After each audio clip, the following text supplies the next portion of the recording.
When the night has been a challenge, when the day has been a dream, when the fabric of your life comes unraveled at the seam, it's difficult to remember God dwells all around. And if we ask, God will give a love that does astound. God carries us, whether sun or rain. God carries us when we are afflicted, when we are lame. The road on which we travel has many detours and delays. I have never met a traveler who journeys this road unfazed. Each of us has experience, hope, and strength, tools with which to navigate the road along its length. The road on which we travel has many detours and delays, but I have never met a traveler who rides this road unfazed. Some will exclaim, there is no God, I will not seek. Religion, spirituality are only for the weak. Look at what my efforts, look at what my toils have managed to coax from unfertile soils. I don't have an answer for that. I am just a rabbi. I will not pass the hat. But when your night becomes a challenge, and when your day becomes a dream, it's time to admit things aren't what they seem. The Rebbe said, Gewalt, if you can break it, you can fix. Set aside a day to do this, different than the other 6. Begin at Friday Eve. Set aside the week. Let God enter. Find the rest you seek.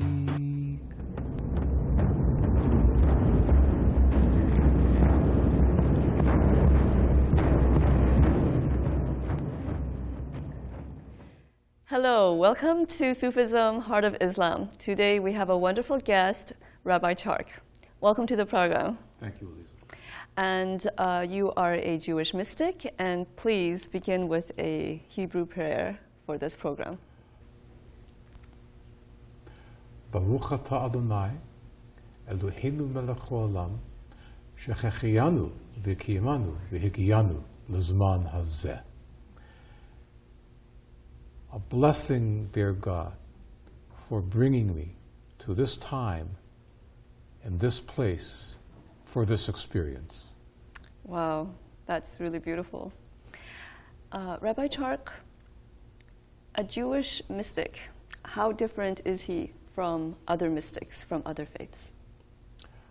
That's a good question. I don't think the Jewish mystics are significantly different than Islamic mystics or Christian mystics. I think that all of the mystics in the Abrahamic tradition tend to have more in common with each other than the mainstream adherents of these traditions. I mean, Roman Catholics are obviously very different from Jews, who are very different from Muslims. But amongst the mystics in these traditions, I think that we agree on more than we disagree. And in the mystic tradition, it is a way to become closer to God, but it doesn't mean that you're going to be further away from practical, mundane life. In fact, it's to understand God through very ordinary things as well, isn't it? Most definitely. And the idea of a mystic sitting on a mountain surrounded by cushions, right, is ridiculous from a Jewish perspective. I mean, we find the holy in the most mundane aspects of existence. When I wake up in the morning, Eliza, I immediately start my day by stretching. By, you know, that important stretch, the first stretch of the morning, right? And the moment I do that, I bless God. I say to God, thank you, dear God, for straightening the crooked. Oh, I see. When I take my bare feet and I put them off of the bed and I'm about ready to get out of the bed, I thank God for separating the earth from the heaven. When my feet actually touch the floor, I thank God for giving me the koach, the power to get up out of the bed. When I start taking my first steps, I thank God for giving me the gevura, the strength to put one foot in front of the other. By the time that I'm standing up from bed, I've already said 6 or 7 blessings. Oh, I see. Then I say a blessing on my entire body. You know, the body is a very holy vessel. And I think in both of our traditions, the body is considered to be an envelope for the soul, a dwelling place for the soul. So when I'm making my way to the bathroom to get my morning kit done, to brush my teeth and wash my face and take my shower and whatever, I'm still waking up, and so I'm looking at the different aspects of my body. And we say that the body is filled with many vessels. Some of them are supposed to be opened. Some of them are supposed to be closed. Something that's supposed to be closed is open, you can die. If something that's supposed to be open is closed, you can die. So I thank God that all of my vessels and organs, all of my interior spaces are working properly, that my heart is beating and so on. Then I do my morning ablutions, I wash my hands, I go to the bathroom, whatever the case may be. As I'm dressing, I'm blessing God. When I put on my pants, I thank God on the one hand for not making me a slave to the evil inclination, and on the other hand for making me a slave to holiness, a servant to holiness. Oh, I see. And so on. Every mundane action has a spiritual purpose. So a shower could be seen as a baptism, in a kind of way, a washing of anything negative as well? Well, I wouldn't go quite that far. We do have our sacred bathing rituals, if you want to call them that. We have what's called a mikveh. A mikveh is used several times. Jewish mystical men especially make use of the mikveh in the mornings. Okay? It's also used after a woman has finished her time of isolation in the month. Right? And so we do have this idea of going into a body of water to purify ourselves. Okay. But the point here with respect to taking just a regular bath or a regular shower, this is a mundane experience. Everybody wakes up in the morning, takes a shower. Right? So this mundane experience prepares me for the day, and the mundane parts of my existence all come together in the purpose of holiness. So, and giving thanks to God after eating diet. Can you speak a little bit about the kosher diet and how that also ties in with the religious experience? Wow. There's a lot to say about that. And the Torah, the Jewish sacred scripture, has one perspective on the matter. And the Talmud, which is the rabbinic commentary on the Torah, has a slightly different take on the matter. The Talmud is to the Jewish tradition what the Hadith is to Muslims. Okay. And it's the testimony of previous generations to how things were done and how things are done in our time. So in the Torah, in the Holy Scriptures, the Jewish Holy Scriptures, which are the first 5 books of the Bible in English: Genesis, Exodus, Leviticus, Numbers, and Deuteronomy, we have God's imperatives, God's commandments to the nation of Israel. And one of the things that God says is, you will not consume a calf in its mother's milk. In other words, we don't have veal made with milk, schnitzel, if you want to put it that way. Oh, I see. We also have certain animals that we can eat, certain animals that we cannot eat. The animals that we can eat are the bovine animals, cows, sheep, goats, and so on. They have to have a cloven hoof, right? A cloven hoof. Okay. And they have to chew the cud. They have to regurgitate. So sheep, goats, cows, deer, moose, gazelles, all do this. There are other animals that we cannot eat. For example, the camel chews the cud, but does not have a cloven hoof. Oh. So camels are not kosher. Right. The pig has a cloven hoof, but does not chew the cud. Okay. And therefore, the pig is not kosher. I see. Horses are not kosher. Lions are not kosher. Dogs are not kosher. Cats are not kosher. Right?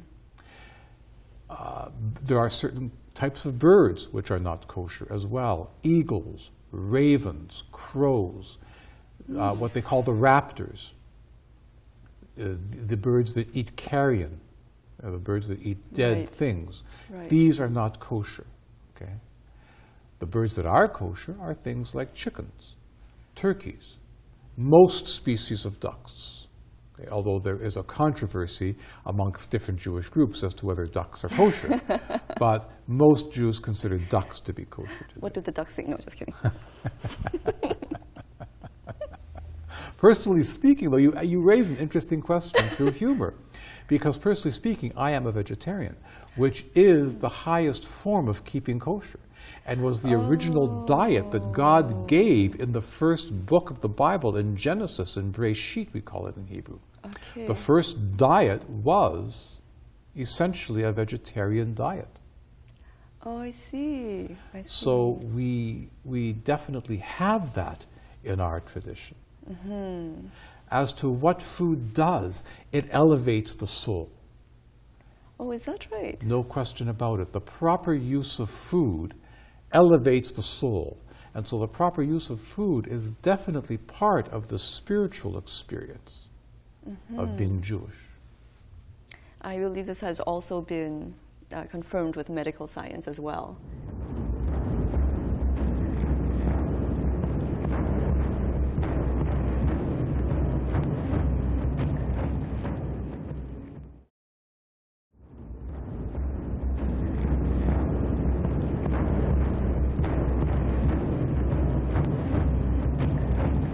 Tell me if you are a Jewish mystic who believes that the intellectual approach is a prerequisite, or should it be purely an emotional approach, or a combination of the two? Obviously, being mystical has a certain enigmatic quality to it, and so I think... Well, there are both trends in the Jewish tradition. I happen to come into Jewish mysticism through the intellectual trend. And I am an intellectual, I'm an educator. That's what I do. I'm a rabbinic educator. I teach other rabbis. Specifically, I teach them the Jewish chaplaincy traditions. Now,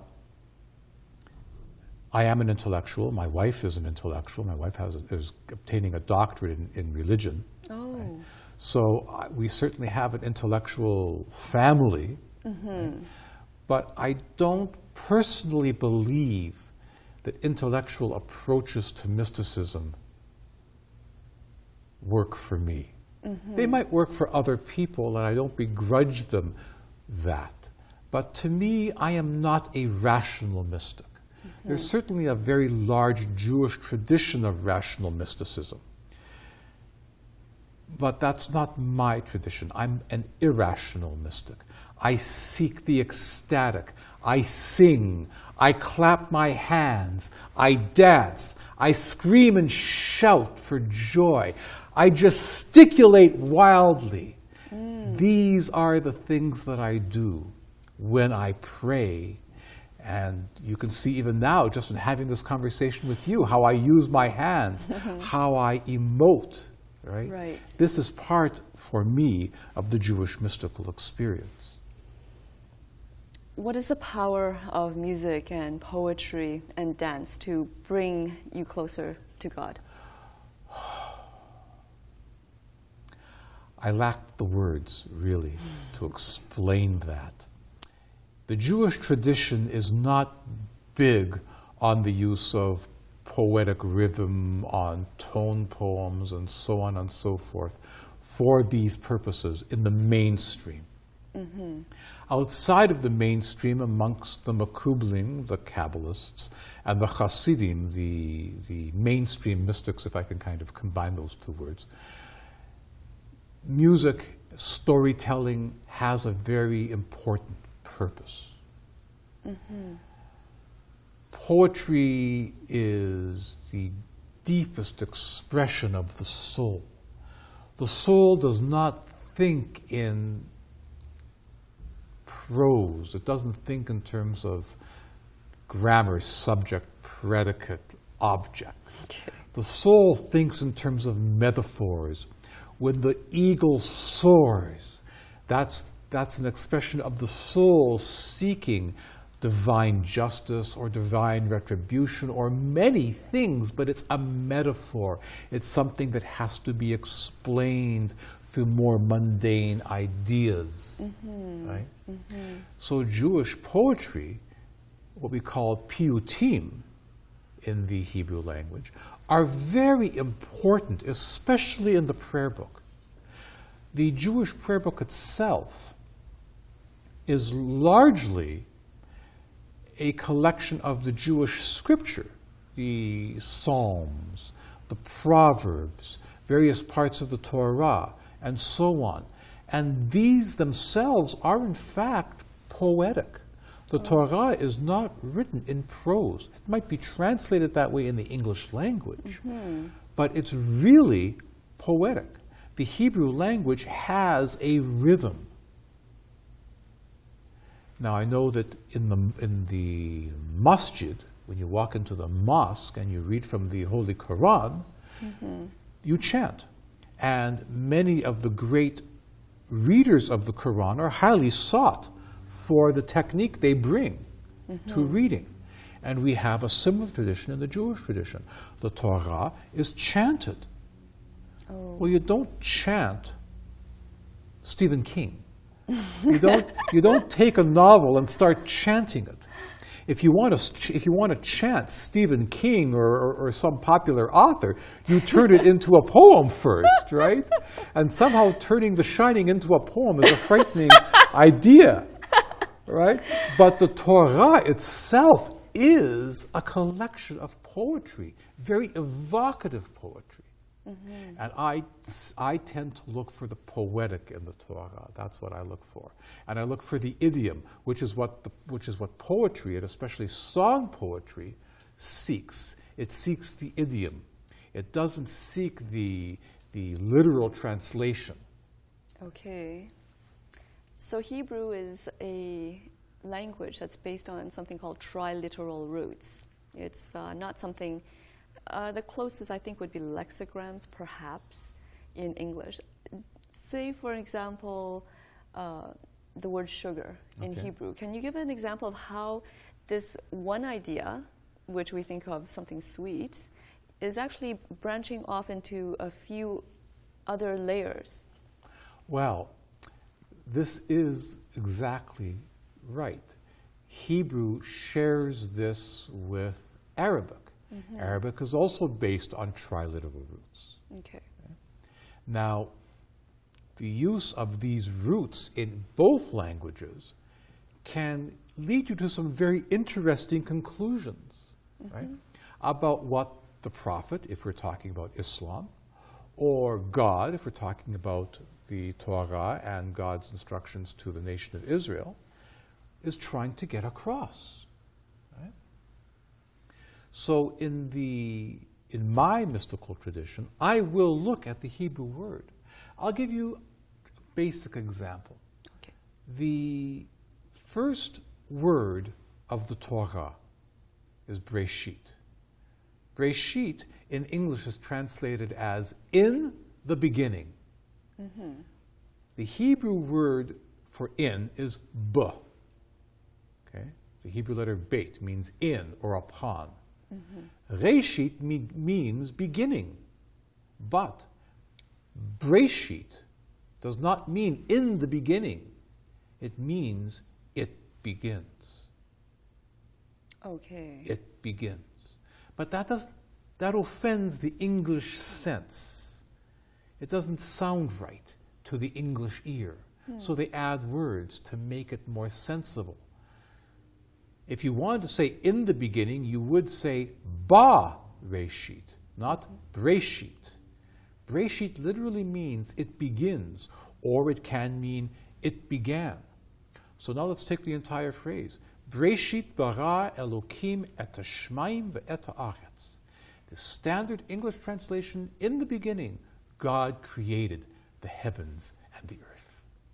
But in the Hebrew poetic translation that I would use, it would be like this. Breshit, it began. Bara Elohim, God created.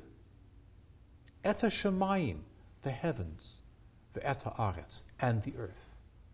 And even the word God, Elohim, can be used mystically in the Hebrew language. Okay?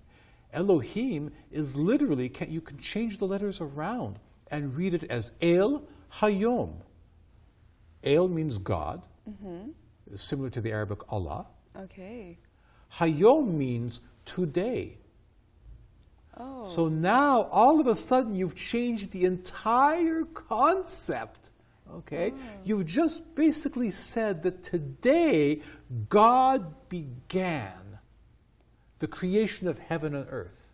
When I wake up in the morning, God has finished creating heaven and earth this morning. So you can see it in the mundane, plain meaning of the text. In the beginning, God created the heavens and the earth in English, or it began when God created the heavens and the earth. And that's the plain meaning of the text. But if you want to go a layer deeper than that, you can indeed say that God, just by looking at the words and what they really mean when they're separated from each other, you can say God today created heaven and earth. Every day is a new creation. This can be done in Hebrew. This can be done in Arabic. It cannot be done in English. Right.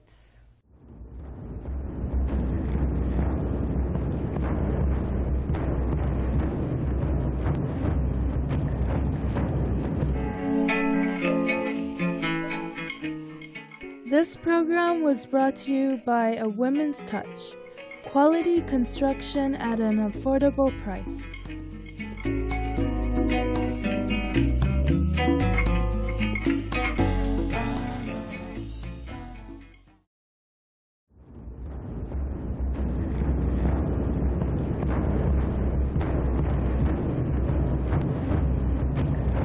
So the present, the past, the future all has a different worldview when you are in the system where things can shift dynamically without any outside help. Absolutely. Wow.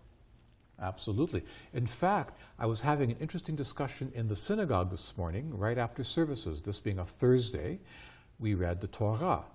And the section of the Torah that we read is called Balak. Balak was a king of Moab, which would be today a part of Jordan. And he specifically hires the prophet Bilam to curse the Jews. Oh dear. So Bilam, or I should not actually say the word Jews, the Israelites, the children of Israel. Okay. They weren't Jewish at that time. Balak, who was a king of Moab, part of what is now Jordan, hires a soothsayer named Bilam. Bilam rides a chamor, a donkey. Now let's take a look at this word chamor. If you separate the letters, you get the word ruach, which means spirit, and is similar to the Arabic word ruch. Okay? And you get the letter mem. Mem occurs in both the Hebrew and the Arabic languages. In Arabic it's pronounced mim. Right. Okay? Now, this is the number 40 in Hebrew. One of the ways that you get 40 is to add 30 and 10. The Hebrew word for, the Hebrew letters, I should say, lamed for 30, yud for 10, is the word li, me, or mine. So from the word chamor, we come up with the concept of ruach li, my spirit. Now, this is an important concept because Bilam's donkey stops in the middle of the road and speaks to Bilam. Wow. Speaks to Bilam. And it's a famous part of the Torah. Mm-hmm. Now, donkeys don't normally talk, and donkeys are actually known to be stupid. Yes. Okay? Yes. But this donkey all of a sudden speaks. It is infused with the Spirit, and it tells Bilam the truth. It says to Bilam, "What are you hitting me for? I'm leaving the road for a reason. There's an angel in front of me. You can't see it, but I can. Why are you being the ass? I'm supposed to be the ass." Right? And that whole notion of the chamor, of the donkey speaking, Wow.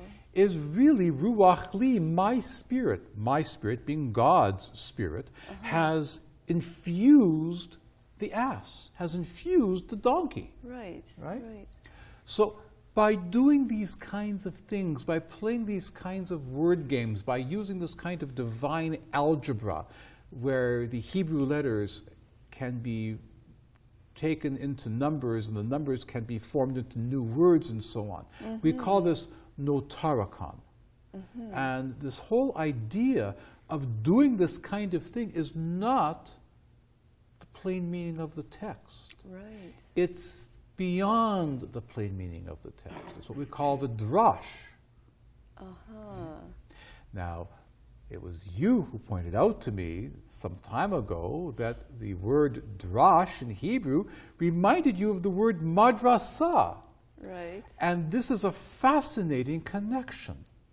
And I think it brings us back to the idea that the mystics of our traditions have much more in common than the mainstream adherents of our traditions do.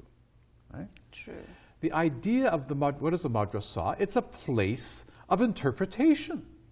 It's where you go and you sit at the feet of the sheikh and you are taught. And the good students will eventually get permission themselves to teach. And in the Shia tradition, they will become an imam. Right? So this is a very important connection between our traditions, Eliza. The idea that we can take a Hebrew word and then look at a word like madrasa and see the similarities. Yes. This is a very important thing, and it's a very beautiful thing. In the Jewish faith, having spiritual development in everyday life is important because there is an understanding that you can't take it with you. Very true. So in one sense, when Moses liberated his people from the Pharaoh, it wasn't so much as slavery in the sense of, oh, do what I say because I am your leader. It was more the Pharaoh represented keeping material possessions, and he wanted to free the Israelites from that path onto a more spiritual path that looks toward the deeper meaning. Absolutely. Absolutely. That is absolutely the correct interpretation from my perspective. One of the great recent mystics in Jewish history, the first Rabbi of Gur, was a Polish rabbi in the 1850s. And he said that the amazing thing about the exodus from Egypt, the children of Israel leaving Egypt, isn't that so many stayed behind because 80% left.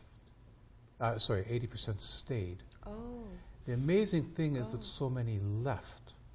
Right? Oh, I see. Because the lure of Egyptian culture was motivated by money, was motivated by material possessions. And even though 80% stayed behind and were assimilated into Egyptian culture, the Gur Rebbe, the rabbi of Gur, still thought that 20% leaving was miraculous. Wow. Right. Wow. He thought it was miraculous.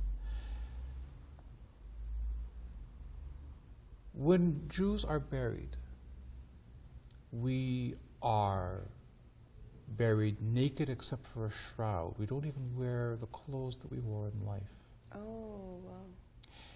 In Israel, they don't even use coffins. You're buried in the ground, which is the common Islamic tradition as well. Mm-hmm. And this is an indication that you cannot take it with you. You know, from dust you came, and to dust you shall go. And you once spoke of the importance of forgiveness and how liberating forgiveness is. Can you speak about that? I can't think of anything more fundamental to spiritual experience than forgiveness. You can't truly be said to have had a spiritual experience unless you are willing to forgive. You can say to me, but Rabbi Chark, what about the Holocaust? How can you forgive the Nazis for doing this? Mm-hmm.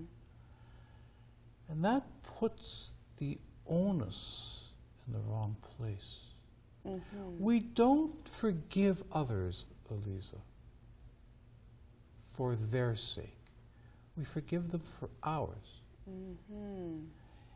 If you have done something to affect me in some way and I become angry and repressed and emotional and get away from me,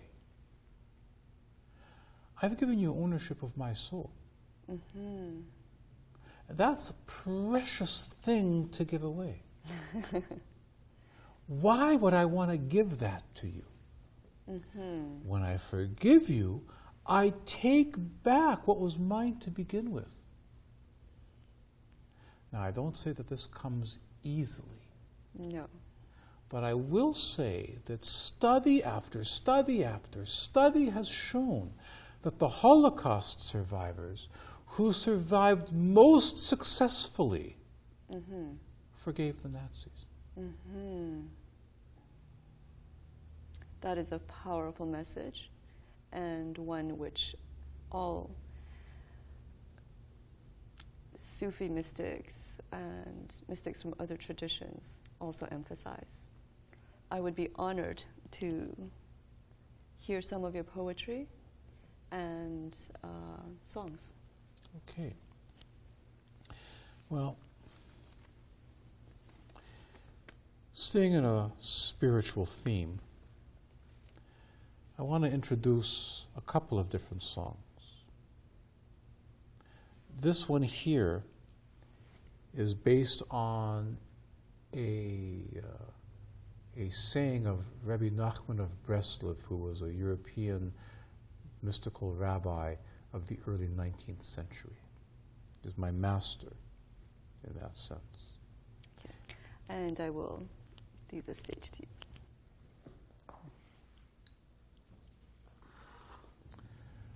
The world is a narrow bridge.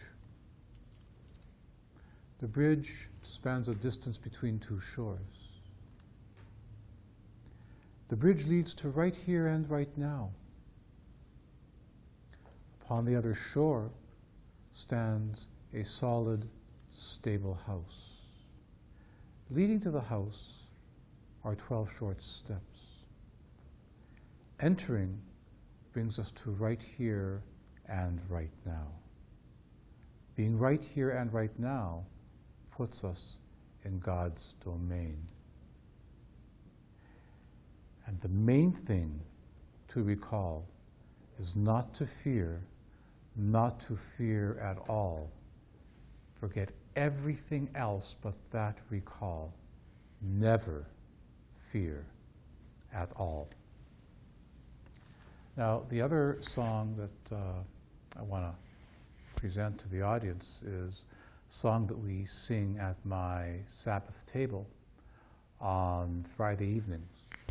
And it's based on a tune that's known to most baby boomers. It comes from the Moody Blues. And the song goes like this. Monday through Friday feels like it won't reach the end. But by Friday at sunset, New vibes I send from me where I am to God in heaven. See how I change between day 6 and day 7. When the Hasidim sing, when they sing, ay, ay, ay, ay, ay, sit at the table. Shabbat lights aglow. No need to move fast. Time to move slow. Sanctify God's name. I'm sanctified in return. Feel the feeling, feel the burn. When the Hasidim sing, when they sing, ay, ay, ay, ay, ay. Not certain what I feel, but it's deep, deep inside. Not exactly a secret, because it can't hide. Sanctify God's name. I'm sanctified in return, not consumed by the fire, but see how I burn. When the Hasidim sing, when they sing, ay, ay, ay, ay, ay. The Rebbe said, Gewalt, never give in. Because when you forfeit the game, the other side wins. So call upon God's name. Call out loud. Call out strong. Call upon God's name, and nothing goes wrong. When the Hasidim sing, and I hear them sing, can you hear them sing? The Hasidim sing, ay, ay, ay, ay, ay, ay, ay, ay, ay, ay, ay, ay, ay.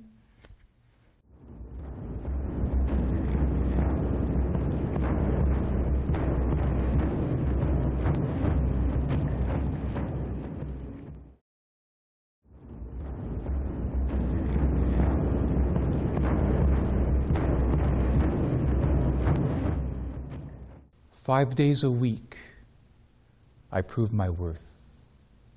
5 days a week, I earn my pay. 5 days a week, I'm distant from you," meaning God. "But not today. I give up control to regain my soul for today. 5 days a week on the go. 5 days a week, only one speed, not slow. 5 days a week, losing marbles, losing my mind. But not today. I give up control to regain my soul for today. Work for others works for me. Work for you for liberty. I'm not a slave, but I'm not free. Not today. I give up control to regain my soul for today." Please join us next time for Sufism, Heart of Islam. I hope you enjoyed the program. Thank you. Imagica Film Productions, Vancouver's newest and most exciting production company located in North Vancouver. Imagica offers a wide range of production and post-production needs, including studio space, green room, white room, lighting, cameras, sound engineering, and editing. Contact us at 604-689-4624 or visit us online at www.imagicaproductions.com.